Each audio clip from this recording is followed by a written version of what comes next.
बाराबंकी में आज सिया धर्मगुरु मौलाना कल्बे जब्बाद ने अपनी बेबाक राय रखी।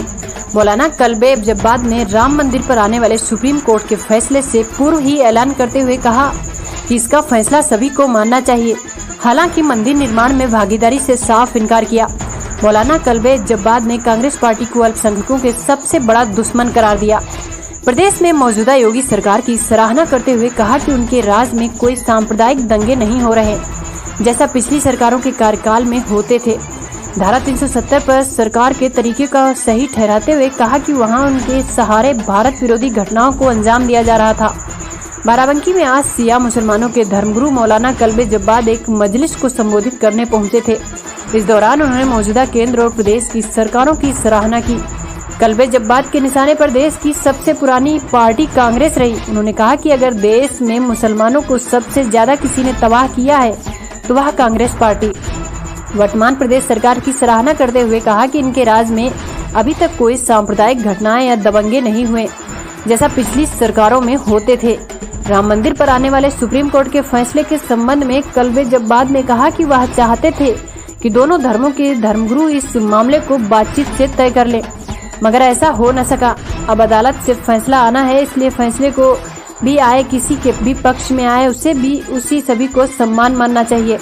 यह मुद्दा अब सियासी बन चुका है, इसे यहीं खत्म हो जाना चाहिए, नहीं तो यह सियासी लोग हिंदू और मुसलमानों को लड़वाते रहेंगे।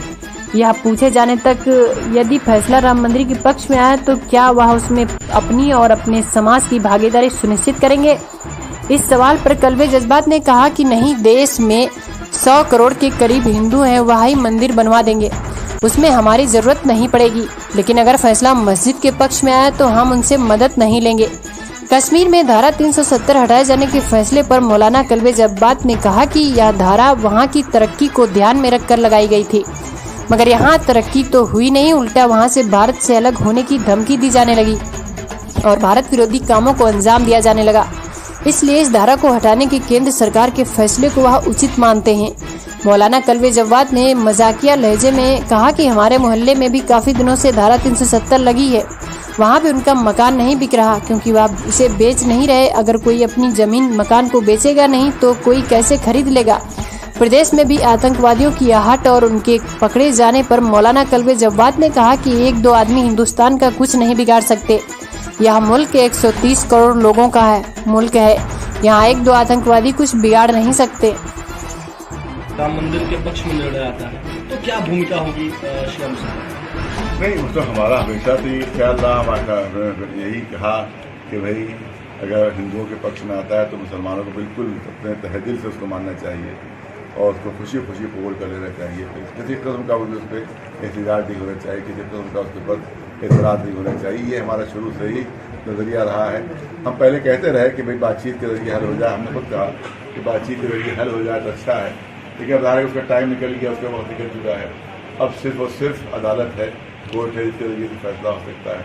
लिहाजा जो भी फैसला हो उसमें बिल्कुल उसको हमें सब जुटाकर मानना है, सब जुटाकर कबूल करना है। क्या अभी तक ये राजनीतिक मुद्दा था? क्या राम मंदिर राजनीतिक मुद्दा था क्या अभी तक?